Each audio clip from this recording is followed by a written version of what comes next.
time because we figured that y'all have such great memories that we don't have to give y'all information like that. But we have two great moderators this morning, and I'm gonna let them do their own bio first.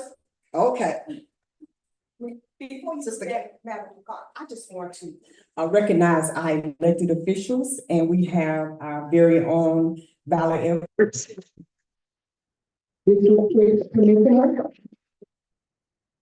And also would like to recognize the presidents of two of the organizations that we have here today. Okay. Excuse me, we have Miss Kathy, who is representing Legal Women Voters. Somebody's pointing to someone else. Oh, Carlos. Carlos, raise your hand. We have Mr. Carlos Matthews, who is a member of the school board. District 5. Yes, District 5. And he is on the ticket again. We have Mr. Greg, I can go your last name, Lund, and he's the president of the 100 Black Men for the Huntsville. And we have my president, Madam President Alexis Tony of the Huntsville Alumni Chapter of Delta Sigma Theta Sigma. Well, the 100 Black Women, our president is not able to make it here, but as immediate past president, I want to introduce the chair of our public policy committee for this upcoming year. And she's standing over there being a photographer, and that is Dorothy Lappinhouse. Dorothea, excuse me, Dorothea. I call her Dottie. All right, then, darling, you're up. Good morning, everyone. My name is Christine Baker. I'm a licensed professional counselor here at Alabama. I work at Alabama A&M University, full-time at Alabama A&M University. I am involved in a lot of civic and community organizations here. I believe that events like this are so beneficial to our community. So I'm happy to be here and serve as one of the moderators. Turn the speaker off, turn the microphone off down the bottom.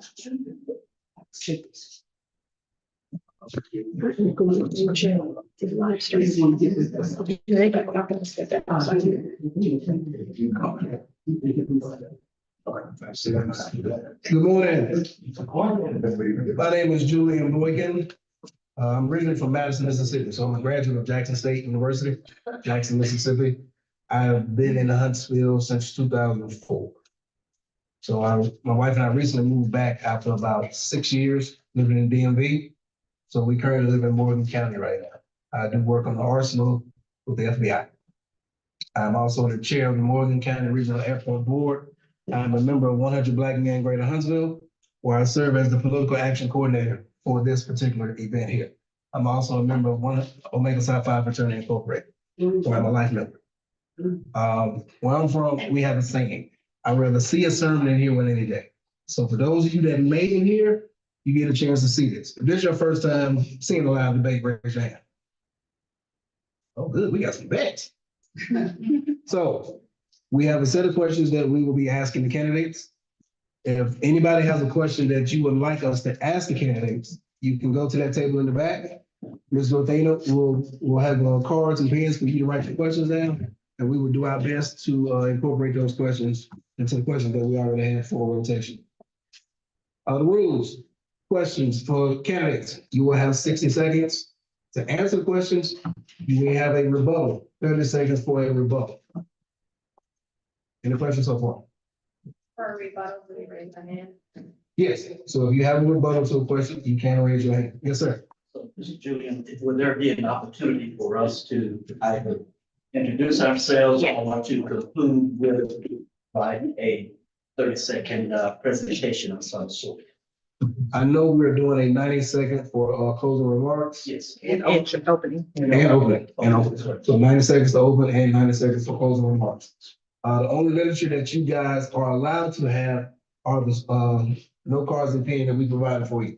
So any type of pre-written literature, things of that nature that you may have, you will not be able to use it in this debate. Any questions so far? So I can do my part. I just wrote these notes, sitting here. Yeah. Thank you.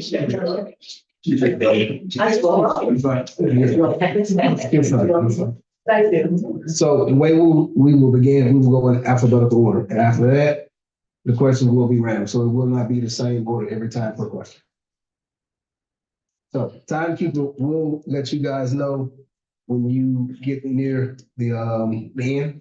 So please be mindful of that. The timekeeper is very serious about that. So we want to make sure we mindful of people's time. So at the end, we will have a set amount of time for the audience to interact with the candidates. So therefore, if a question that you may have wrote down did not get asked, or you have the opportunity to interact with the candidates and ask whatever questions you may ask. Any more questions? Good. Ms. KB, you ready to go? All right, good morning, candidates. I'm so happy to see all of you here today. We are going to start with a 90-second intro of yourself and your platform. We're going to start with you, Mr. Culver. You're so welcome.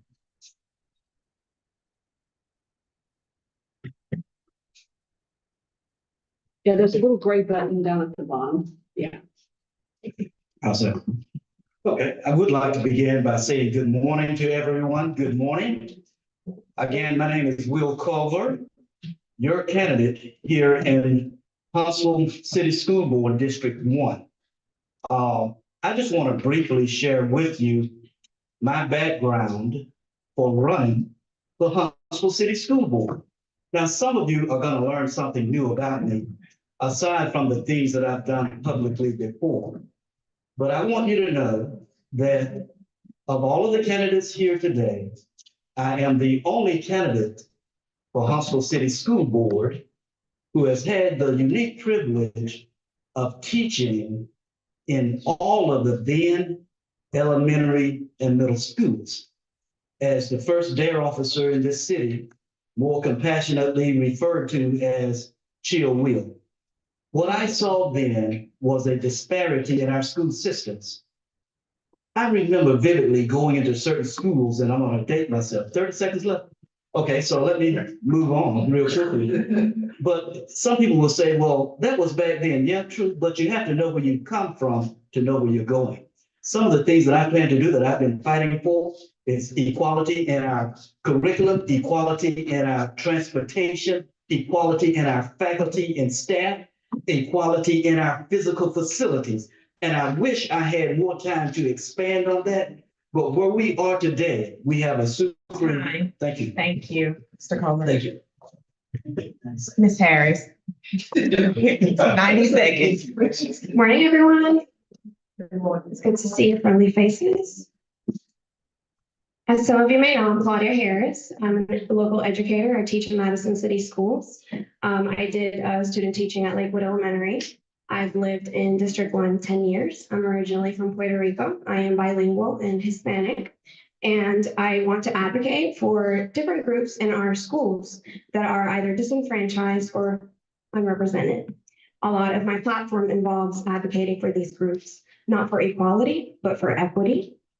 And I'm very passionate about educating. I will continue to educate as I fulfill this role if elected. So hopefully I can count on your vote August 27. Thank you. Thank you, Ms. Harris. Ms. King. Good morning. I am Pat King, and I'm running for School Board District 1. I am an engineer for the Army, and part of being an engineer for the Army, we do outreach. That means we outreach to our community. I go in our community and work with our students at our schools. That includes Jemison, McNair, Lakewood, and all of the schools. I talk about my career. I talk about my career path. And I also talk to students about the opportunities that are available to them. I also work on the back to school parade. If you look at the advertisements, my name is a point of contact. I've been working with the back to school parade for the last 4 years. And I am here to support parents, students, and community. I am the community's voice, I'm the parents' voice, and I am your voice if you allow me to serve. Vote for Pat King on August the 27th. Thank you. Thank you, Ms. King. Ms. Jones. Would have worn my flat shoes if I known I was going to get up and down. How y'all doing? I'm gonna be brief and sweet. My name is Chaundra Jones, and I'm a candidate for District 1 School Board. I am a licensed social worker and have been in Huntsville probably for over 30 years. The reason that I'm running is because my cause, my blessing, and my why are my children. I'm a mother of 7. I'm a foster mom through Madison County DHR, as well as the 3 that I have given birth to. And I have graduated 3 students through Huntsville City School, through Jemison, as well as New Century. I'm a mom of a child that is receiving special education services as well as regular. Just to tell you a little bit about my affiliates, I have worked with Girl Scouts, Girls Incorporated, local PTAs, the national PTA, member of the 100 Black Women. I chaired the mentoring, parent involvement. So just want to say that my platform is I am capable, caring, and centered on students. And I think that the advocacy that I have fulfilled and worked for the last 30 years is the main reason why I'm running for this position. So I hope to receive your vote in August. Thank you so much. Thank you, Ms. Jones. Are you setting the time when you're telling me this question when we go here first? As Julia mentioned, each question moving forward will have a minute, 60-second time frame. Please pay attention to the timekeepers. You will not be allowed any time after the 60 seconds. And I'm going to go ahead and start with the first round of questions. I'd like to begin with student performance and achievement. What initiatives will you introduce to improve student performance and close the achievement gap in District 1 schools? Ms. King, I'm going to start with you. Thank you. You talk about performance and achievement and the achievement gap. Currently, reading proficiency in District 1 schools is less than 40%. Math proficiency is less than 40%. We have to work on reading proficiency and math proficiency, not only to teach our children to read, but reading is important. You can't succeed in doing anything without reading. I have a plan for our students to read, including providing enrichment in an after-school program. That's part of the plan, and also providing additional resources and aids in our school for reading and for math proficiencies. We have a single teacher in a classroom, and they need help in order to increase the performance in our students at school. Thank you, Mr. Culver. Same question. Thank you. So if I were to use one word to define education, it would be exposure. So having said that, what we need to do is work on collaborations with our community, with engagement involving our students. And students have different modalities of learning. I'm a retired teacher, by the way. Some of you probably didn't know that. I retired in academia. But students have different modalities of learning. Some are visual, some are audio, and some are kinesthetic, hands-on involvement. So I think with a strong enrichment program and a strong collaboration program with these institutions in our community, business and educational, that we can achieve and close those gaps. Thanks. Thank you, Mr. Culver. Ms. Jones, same question. I think am I on? Yeah. I think when we look at where our current rates are, we do know that there is some work to be done in District 1.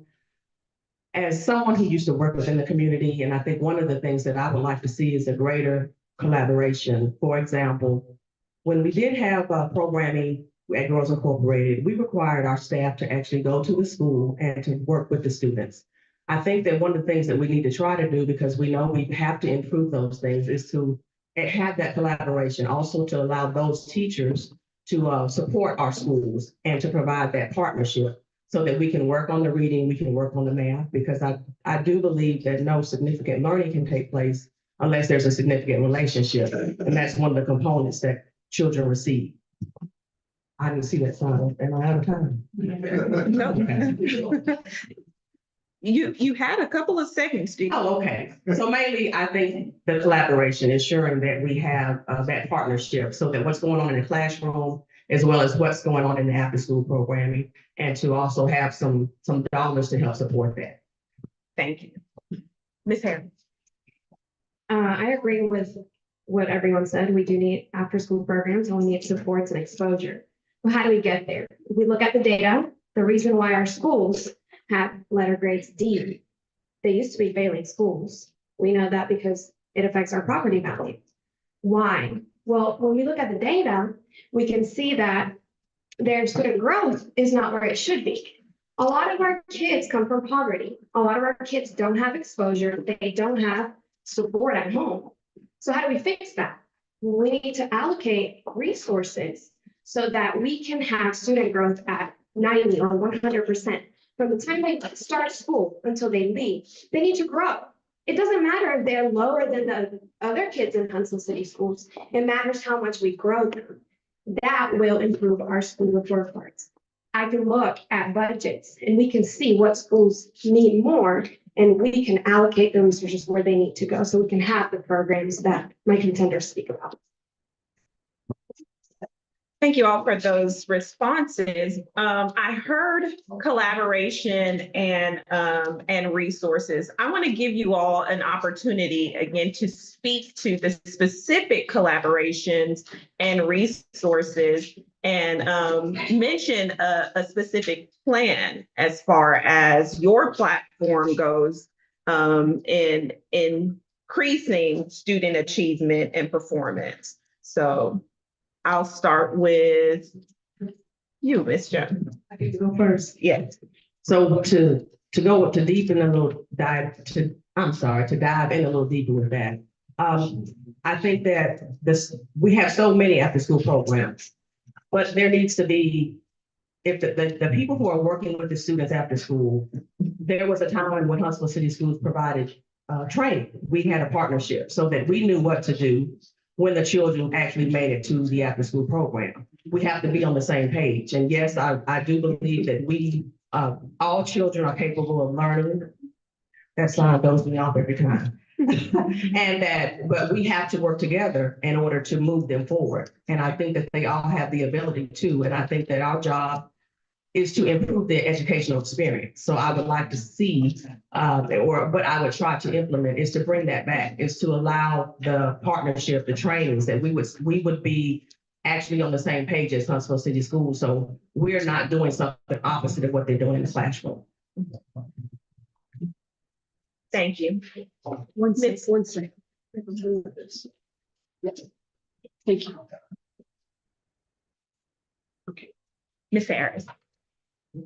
Regarding collaboration, part of my platform is to improve communication across the board in schools so that there is better collaboration between families and educators. There is a lack of engagement of families, and we want to be able to utilize them as the asset that they are. So I commit, if elected, to create policies that will improve communication in order for collaboration to occur. Additionally, I commit to speaking to the administrator, which is Dr. Sutton, and being able to build a relationship with school administrators in our district so that they can have collaboration amongst themselves and utilize resources that already exist, but are only in certain buildings. Your child may be attending a school that their cousin does not attend, and they're getting different services. That should not be for Huntsville City Schools. Okay. Thank you. Mr. Culver. Thank you. So when I use the term collaboration, I am more specifically referring to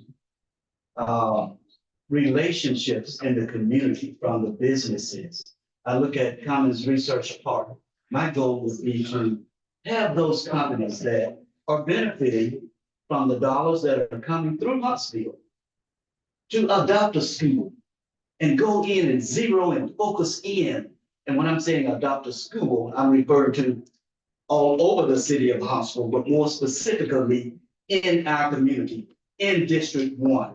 Because Title I schools are the schools that need our help the most. And then I look at organizations like the 100 Black Men, the things that they're doing, and other organizations, the Deltas, all of the sororities and fraternities in Huntsville. If we came together, there is nothing that we can't do with regards to helping our students get those scores up to where they need to be. Time. Ms. King, Hold on a second. Great question. Hold on. one moment. Okay, okay, go for Sorry, Ms. King. Great question.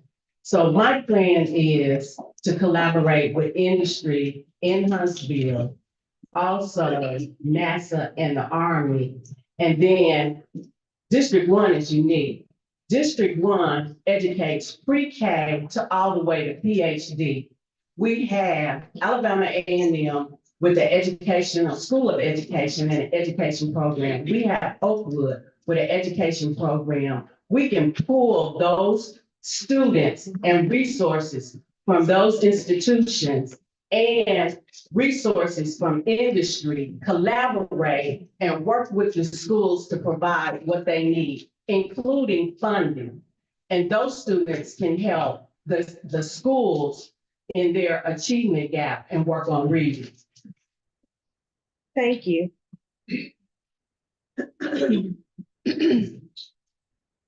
Next question. This pertains to teacher retention and support. What strategy will you use to attract and retain high-quality teachers in District 1? Mrs. King. We're gonna have to provide some incentives for teachers to stay in school. They get burned out real quick. We have behavior issues in classrooms. We're gonna have to resolve that so a teacher can go in and begin teaching at the beginning of class. We're also gonna have to help schools and teachers and what is their workload? What is the district requiring them to do that's not teaching? And I need to work with Dr. Sutton to alleviate their workload so they can teach. And also the type of leaderships that is in school to ensure that when a teacher goes to work, they are very thrilled to be in that school environment. So there's a lot of work and incentives on the school district, on the workload of the teachers and the student behavior, and we have a plan for that. Ms. Harrison. That's a great question. Yesterday I did an interview with the Labor Council and spoke to them about how educators have their planning time taken 3 times out of the 5 days of the week. As a potential school board member, I commit to implementing policies that will protect their planning time so that they can do the calls home and the emails to engage and collaborate with families like I spoke earlier. Additionally, I commit to being able to market with Huntsville City Schools. I would like to market the benefits of teaching. We get a pension. Most people in the private sector do not. We can attract young individuals by telling them the benefits of what we do as educators. That's one idea I have. I have others, but feel free to talk to me about it later because I have time.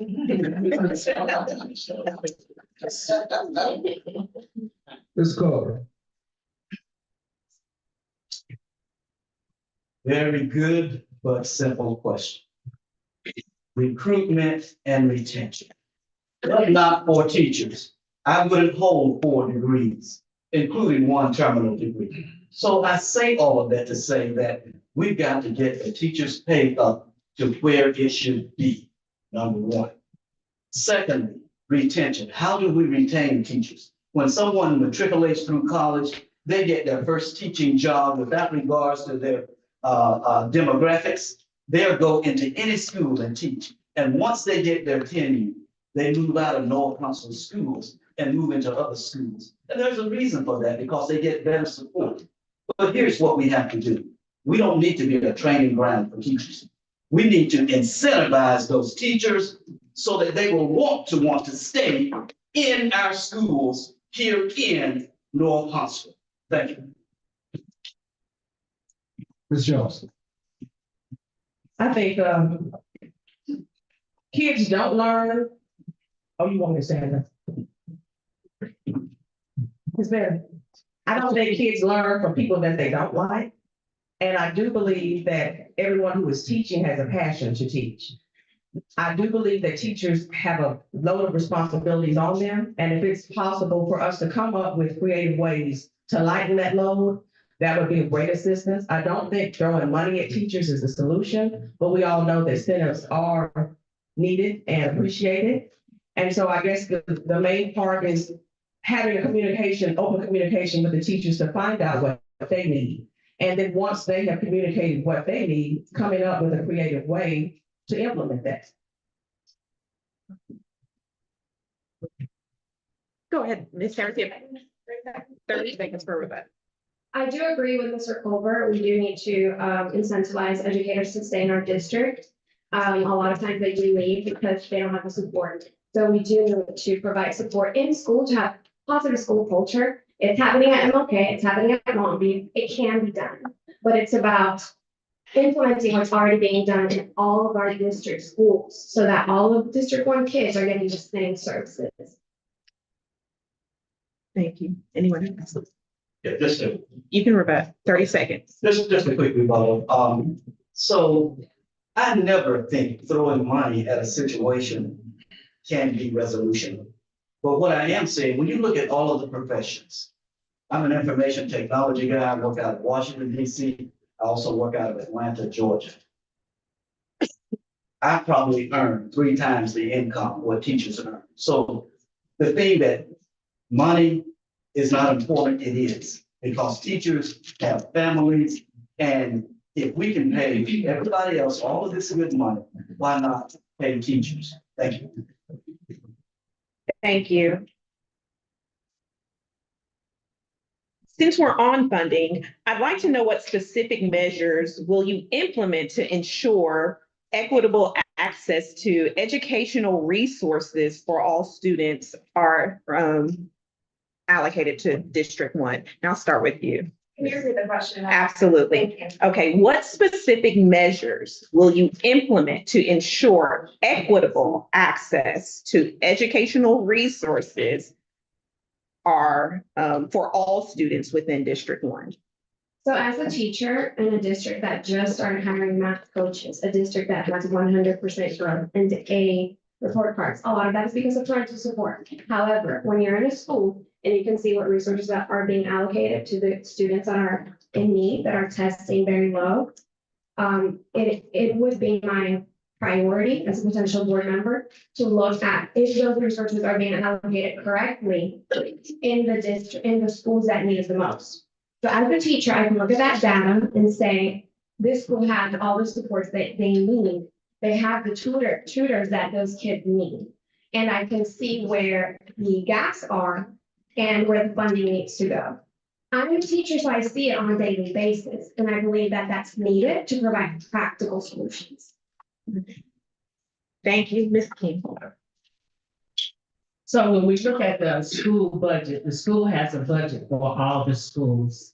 Then we have additional monies called Title I, because those schools don't have the PTAs that are generating the extra dollars to service our students. We need to look at Title I funding, what it's being used for, and is it effective?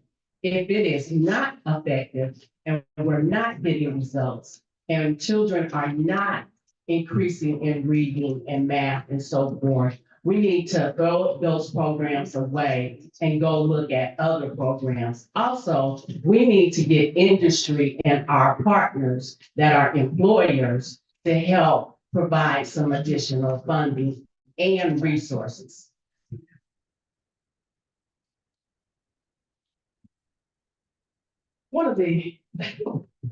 I apologize. Speaker's blocked.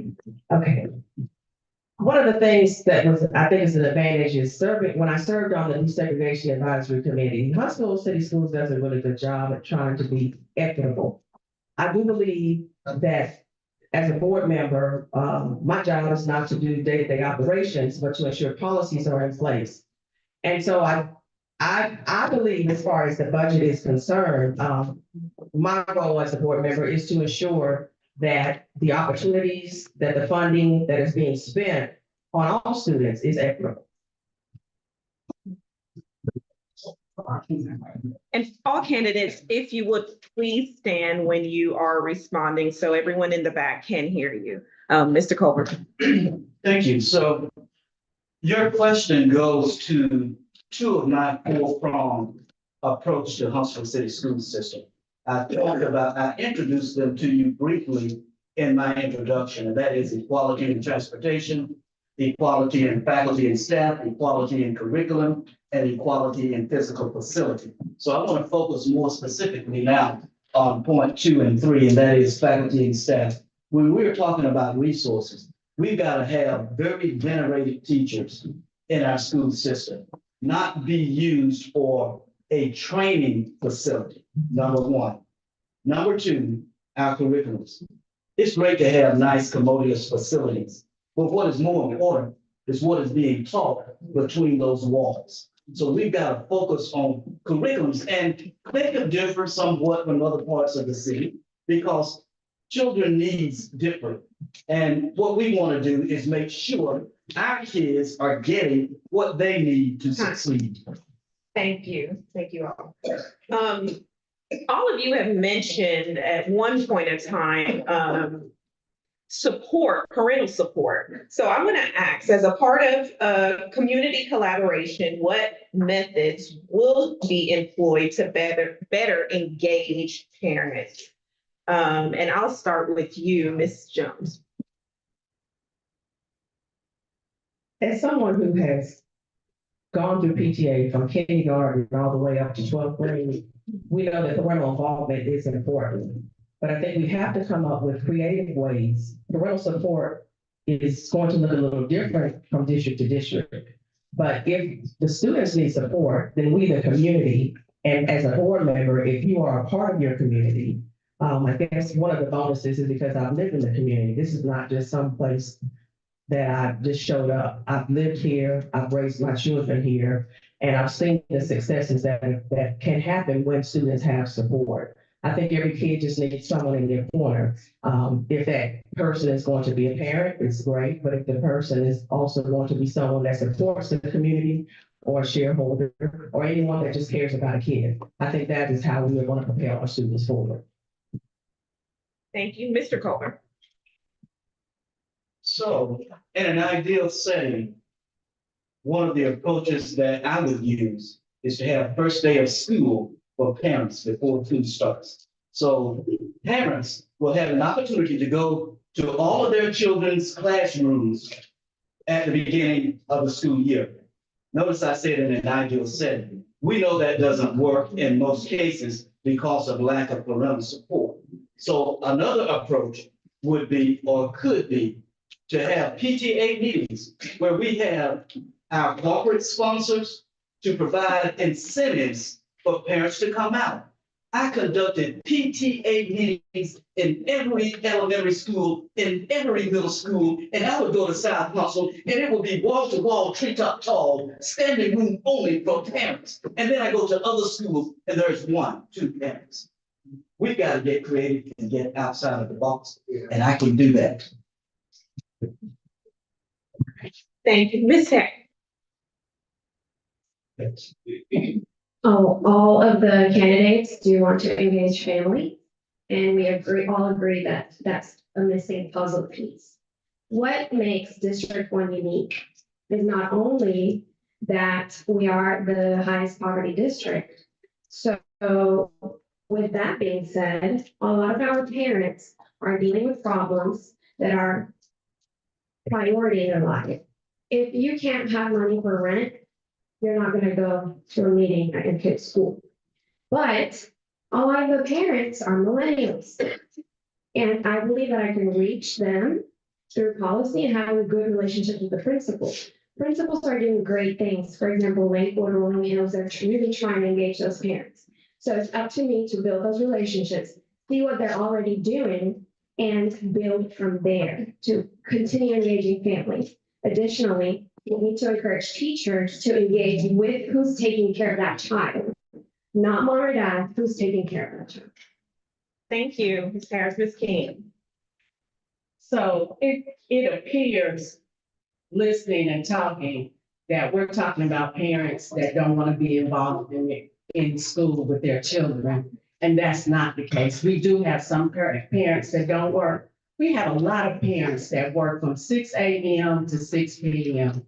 working a 12-shift job. We have parents working from 6 p.m. to 6 a.m. That's a lot. We're going to have to be creative to provide resources for those parents because they are working a lot, and the little time that they have, they're doing other things necessary. We're also going to have to work with parents that don't know how to be parents and come to their level and teach them how to support schools and bring them up.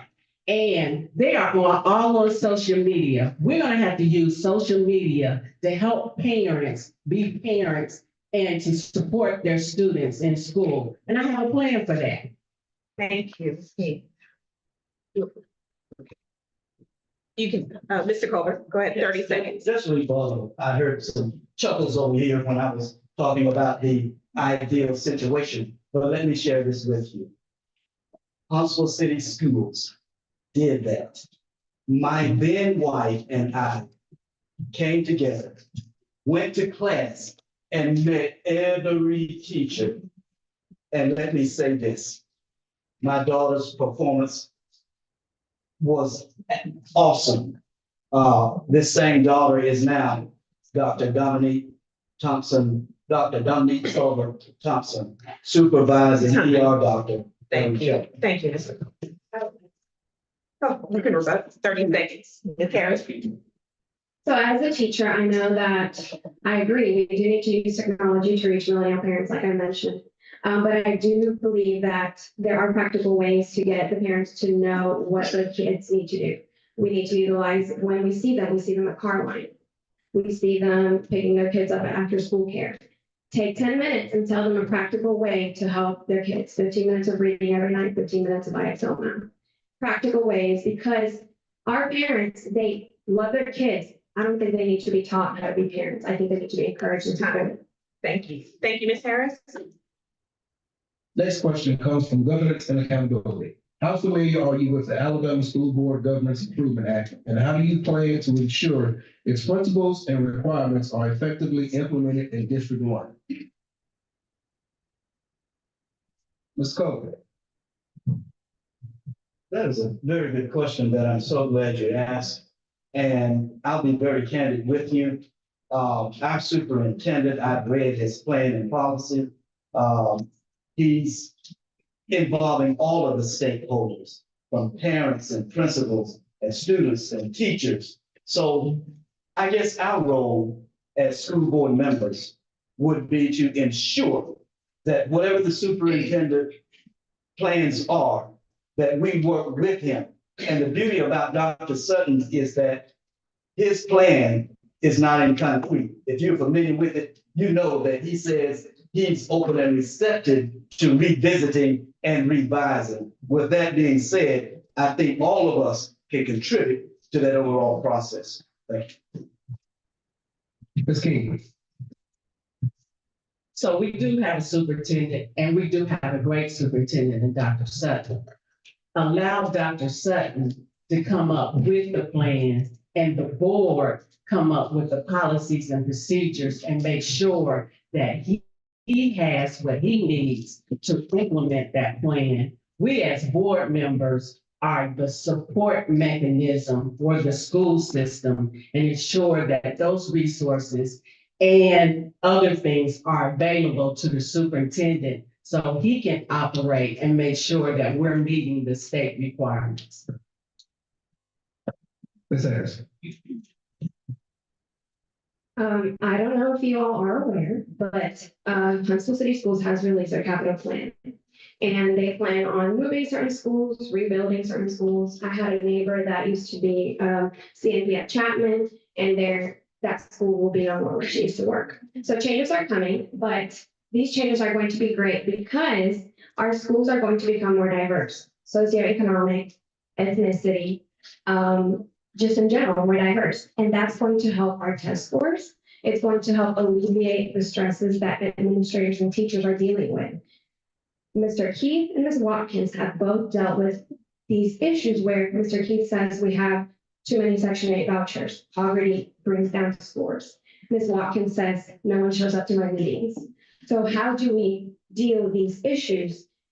Creating the diverse environments we need will help this, and it's already in plan. My plan is to support what we're already doing. Ms. Jones. I think one of the great things of being a parent and being involved with PTA, it's about partnership. And I think my understanding as far as the role of the board and the superintendent is that the board is the what and the superintendent is the how. I do understand that the day-to-day operations is not my role, but to be the liaison. And I would love to continue to build bridges to, of course, improve the educational experience for students. That's really what it's ultimately about. And you do that, of course, through partnership. I think if policy is needed or policies that are already existing, those are the things that we have to ensure that equitable is across the board, from curriculum to just the general functions to everything that concerns the student.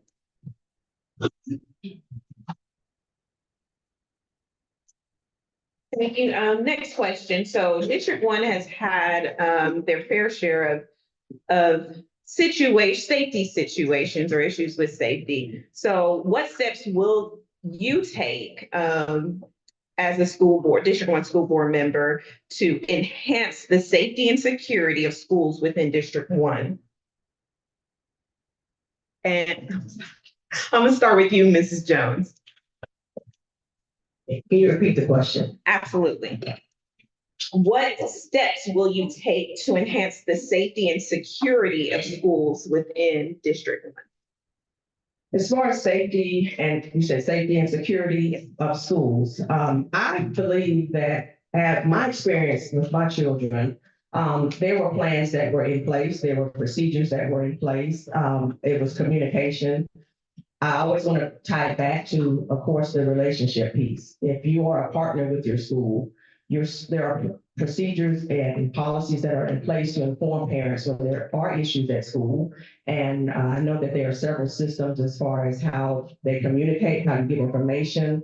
But I was the parent that was always at the school. So I was always kind of in the loop, but also as a part of PTA, making sure that we partner and making sure that we are a voice for all students and to make sure that all students were succeeding.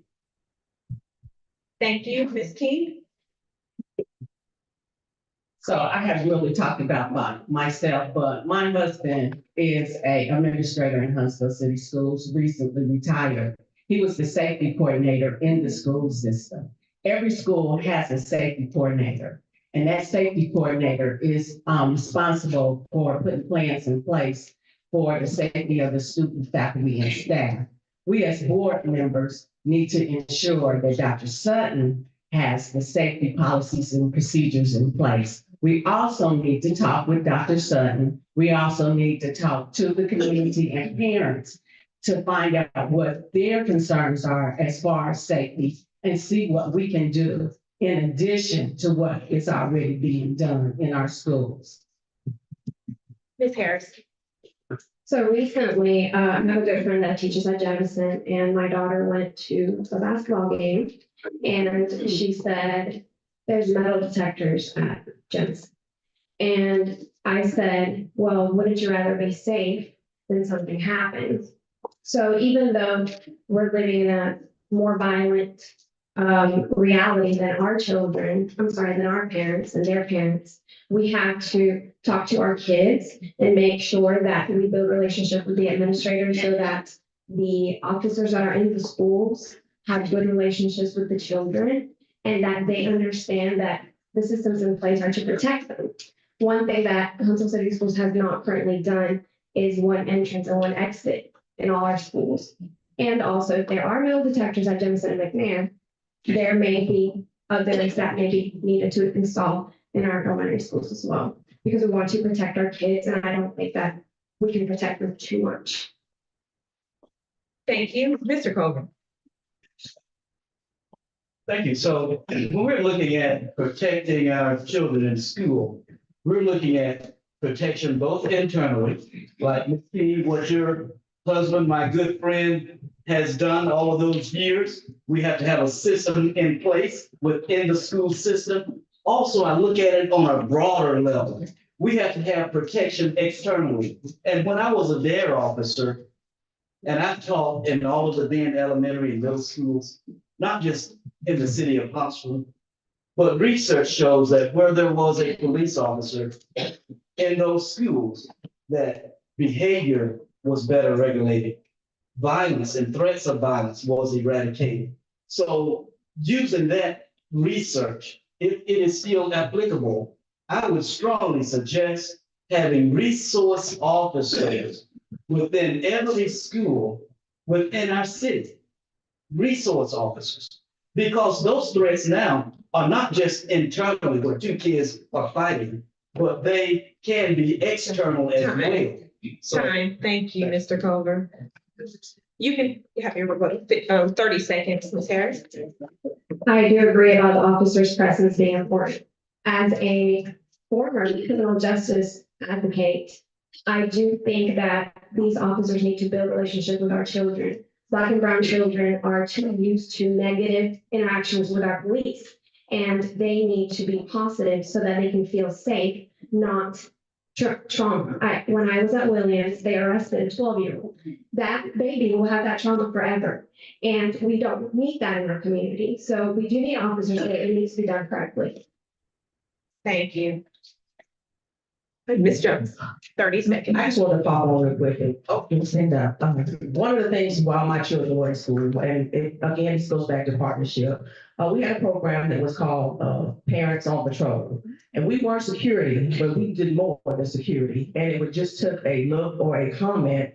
And I think as we think about the safety of our children, we also have to incorporate our parents in that decisions and the steps that we take to keep all of our students safe. Thank you. Next question, how do you address issues of bullying and create a positive school environment for all students? Ms. Harris. Currently, bullying in schools is a double-edged sword, especially 6th grade on, because nobody wants to be the tattletale. Nobody wants to say, he did this to me. And usually when they do tell the teacher and administrator, it gets worse. So we don't want our kids to be afraid to say that they're being treated badly. We want to create an environment where they're encouraged and they feel safe. And I believe that we have good bullying policies, but we do need to build better relationships with our administrators to see how they are addressing the bullying on a day-to-day basis. Is the culture of the school positive and safe? Do kids feel okay being reprimanded for bullying, or is it a culture where if they are told, it gets worse? And I think in our middle school especially, we need to target those issues in that manner. Ms. King. So bullying occurs in a classroom and outside of classrooms, on computers and not on computers. And we have to help parents with distinguishing and seeing bullying outside the classroom. Also, bullying in the classroom, we need to teach our teachers to be more in tune of what's going on in the classroom, so that when negative things are occurring on a small scale, that we eliminate teasing and messing with each other and not tolerating bullying or discouragement. So we have to have a positive classroom. We also have to have a positive school. You know, bullying occurs in the lunchroom. Bullying occurs when children are gathering.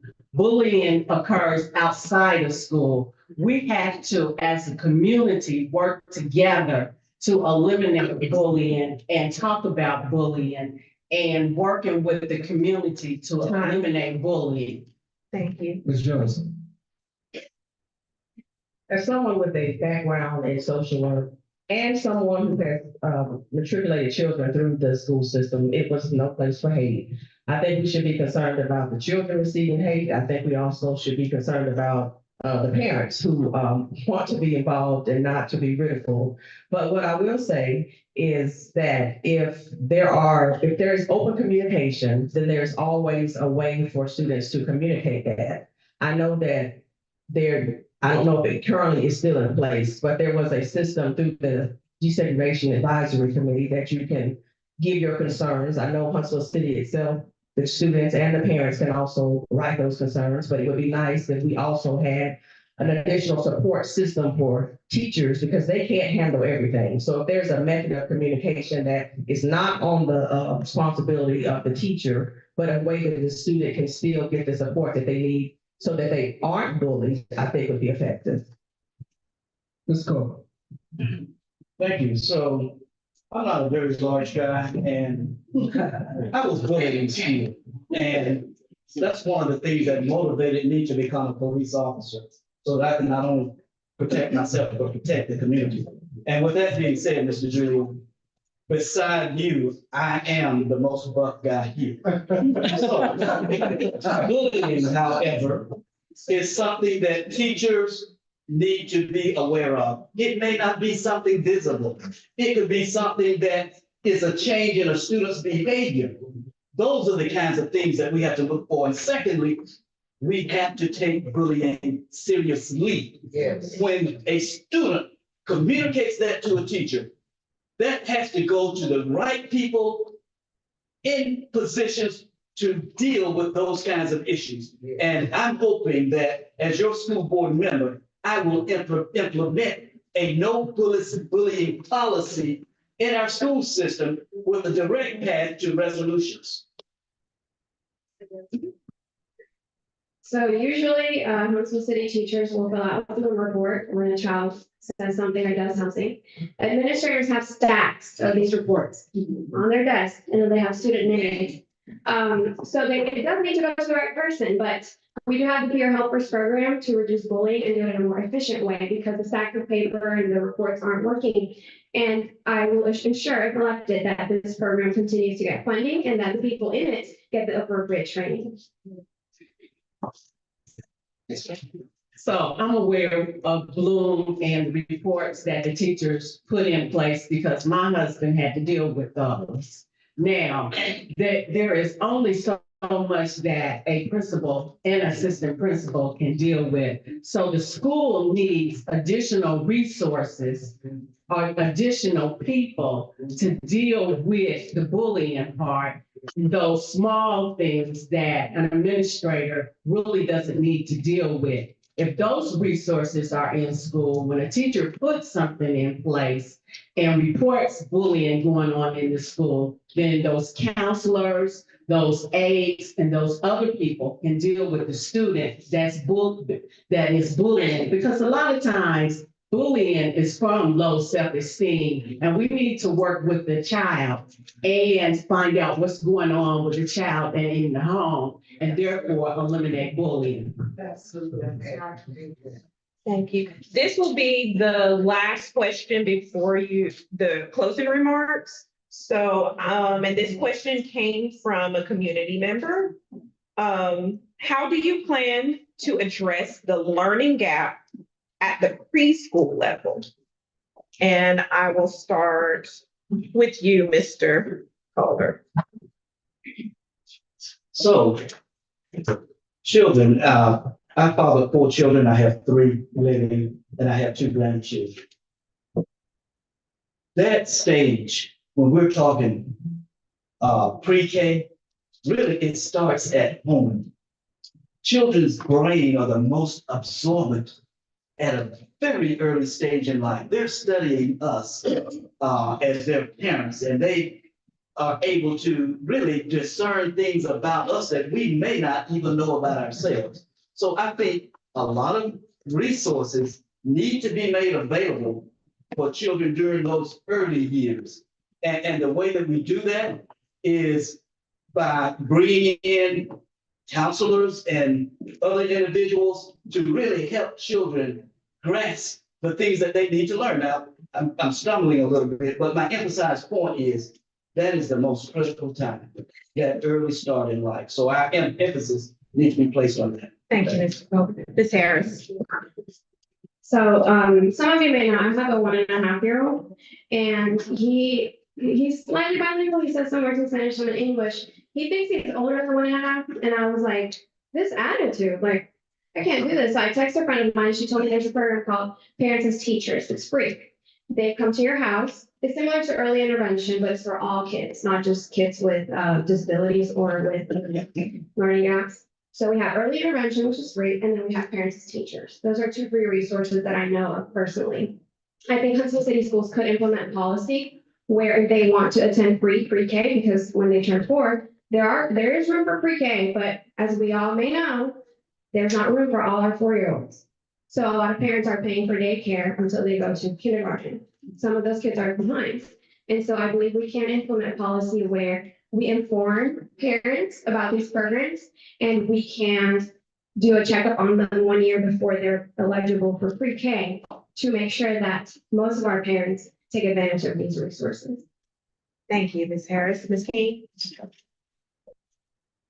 So pre-K for 4-year-olds is application, and all students that are 4 and eligible to attend pre-K may not be able to attend pre-K. So the first thing is to ensure every pre-K for 4-year-olds, they are able to attend school. Second thing, part of pre-K is that they stay half a day, and we got to figure out what to do with them for the rest of that day. We need to have an all-day pre-K, but not so much as learning. Then we need to intervene again and have a pre-K for 3-year-olds, so we can start early, and so we can work with those children so they can be ready for school. And I will provide those resources by working with industry and other partners to provide those programs. Thank you, Ms. King. Ms. Jones. My older 2 children did not receive the benefits of going through a preschool program. My son that is autistic did, and the current twins that I'm fostering also took advantage of the preschool program. I think the stronger the foundation, the stronger the structure for the student. And so what I would like for us to possibly entertain and to look into is those students who also attend the daycare programs that are licensed through DHR. You have a great population of students who are also getting their preschool services, and a partnership would go really well, I think, if we also targeted those students, as well as the students that are through Huntsville City Schools. So I believe that if we are getting a strong foundation for our students, because we know that they have to learn to read in order to read to learn, I think that we just need to make sure that we're doing everything that we can to make sure that they have that strong foundation. Thank you. So we will now begin our closing remarks, and each candidate will have 90 seconds to share your platform and tell the community members why they should vote for you. We're just going to start in the opposite direction we did our opening remarks. So Ms. Jones, we'll start with you. Okay. I would love to continue to get acquainted with everyone. My platform, again, is that capable, caring, and centered on students. I think my main reason and my only reason through education was because of my children, the ones that I birthed, the ones that I also fostered, to ensure that they had adequate education. We went through a little time where the school that they were zoned for did not have the best grade. And so at that point, I decided to be a part of the solution, not just talk about the problem. I think that my connection through advocacy, I have been involved in youth development for over 30 years. And so Huntsville is just my home. I'm very familiar with the programs. I'm very familiar with the students and the community and the stakeholders. And so I just want to be able to continue to build bridges because the bridge that carried my children over, they are now college educated and going on to pursue their graduate degrees. And I would love to continue to pass that baton and allow other students to receive the same experience that my children did. Thank you, Ms. Jones. Ms. King? So I have two children that graduated from Huntsville City Schools. They have gone on, one is an attorney and one is a program integrator.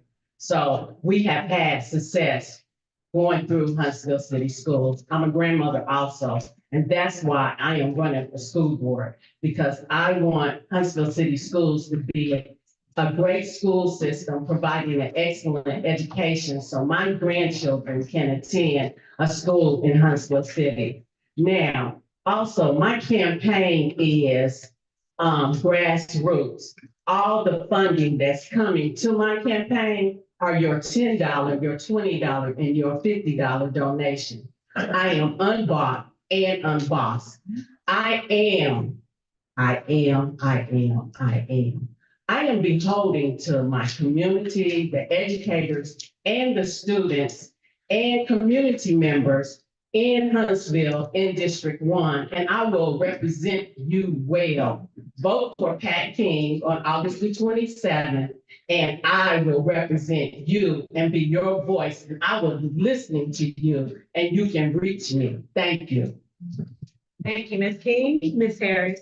So as someone that moved into District 1 and decided to stay and be a part of the solution for the issues that we have, my platform focuses on improving communication across the board so that schools have similar systems in place and improving parent relationships as well as language access and supports for an asset in our community, which is our Hispanic families that is currently not being utilized, and also being able to allocate resources where they need to go. So my platform consists of all that. What makes me stand out is that I'm an educator. I also have school-age children. So anything that I do in policy is going to affect my family directly. And I don't have any interest in leaving the district. I want to invest my resources and my time here because I love it here. And I think our family should be able to move throughout District 1 and get the same quality education. Thank you, Ms. Harris. Mr. Culver? Thank you. I want to thank you guys for what you're doing here today, especially the sign lady. Man, I don't know how you keep that on. Thank you for that. I just want to say to all of you that we have a nice selection of candidates here. And I do mean this, and I know all of them personally. I'm just meeting Ms. Harris here, but they are all impeccable people. And there is no but, they are. Give them a round of applause. Now, my platform is very simple. I don't want to bore you with a lot of repetition, but it's a four-pronged attack. Equality and equity in transportation, equality and equity in our curriculums, equality and equity in our faculty and staff, and equality and equity in our physical facilities. This is not something new for me. I've been involved in this from day one. And so having said all of that, come August 27th, I want you to know first and foremost that God is first. And where there is a will, there is a way. And I will follow, and I need your help, and I need your prayers, and I need your vote, and I need your support, I need your everything. Let's give them all a hand, Dean. My closing remarks will come from our presidents right now, Greg.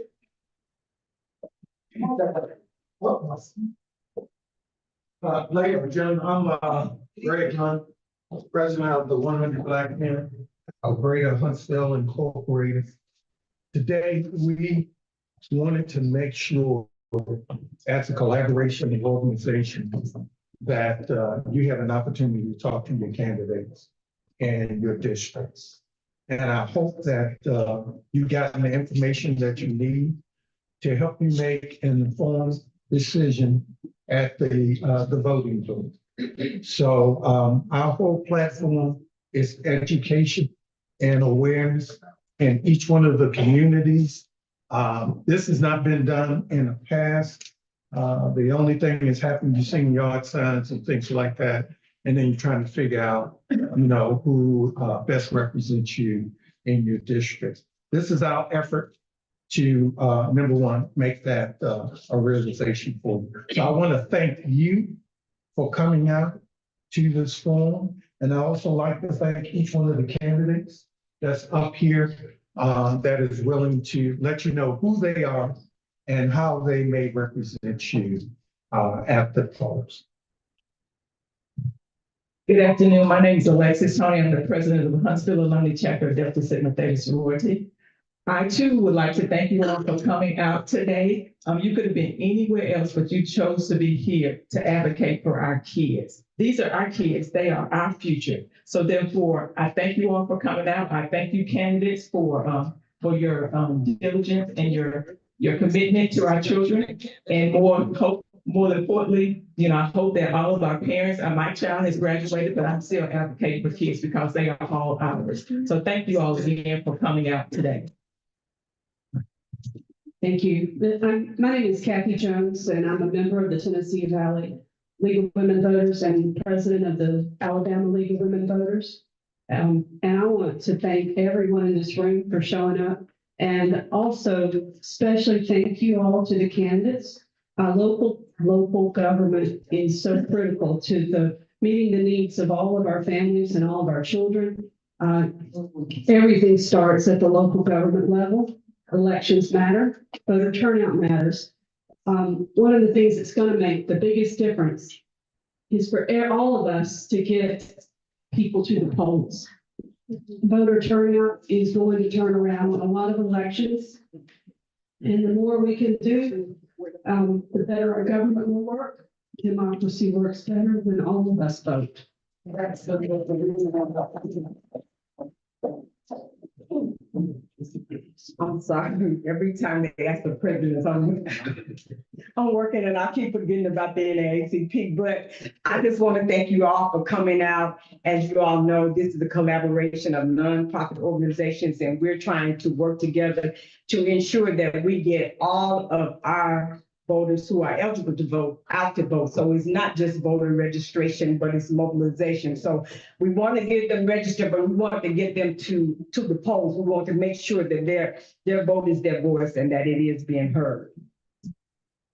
As you see, as she said, we are all nonprofit, nonpartisan.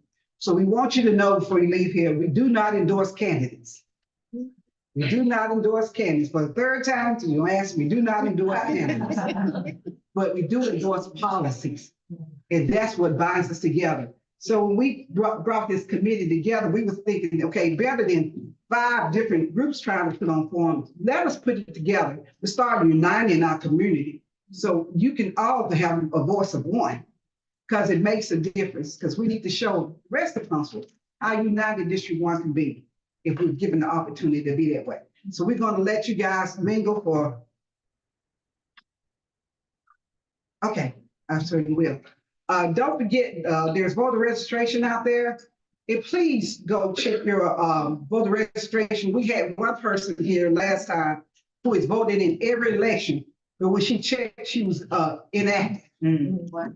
So keep an eye on it, okay? So make sure you go check your status at least every other month to see maybe some confusion is happening down there. And so we want to make sure everything's clear. So when you get to the polls, you don't have to ask for no different type of ballots because they might get lost. We want everything to be right. Now, Ms. Catherine, I need you to talk about where they can, the Zoom link and all this stuff. So if you go to YouTube and search on LWV-TNV or League of Women Voters in the Tennessee Valley, there is a live stream right now that we've got a candidate playlist. But if you go to that link right now, you can click on it, hit share, copy it, put it on your Facebook feed. We're also getting it put out on all the sponsors' Facebook feeds as well. But if you want to share it directly, the other candidate forms are out there as well. Okay. She said, repeat that again, they didn't hear that. It's LWVTNV is this one, is what you search on. League of Women Voters of the Tennessee Valley. You can spell it out, or you can use that 6-letter acronym. And then look at the live stream and then click on it, share it, copy it, and then put it on your social media. And that's how you get it out to the most people. It's one more thing I forgot to do, and I always need to do this. I would like all the members of the supporting organizations to stand. If you're Delta, League of Women Voters, 100 Black Women, 100 Black Men, you all guys, y'all stand. Give yourself a hand. So next week, we will see you guys in 2 weeks, excuse me, in 2 weeks, District 5. That's the 4th in our final series. And we will be at St. Luke Church. St. Luke at noon on the August 10th. Hope to see all you there. Please go over here and look at the campaign literature for the candidates and talk to them. All right. Could I have all members of the Delta Secretary to please come forward so we can, take a picture? Monica, that includes you.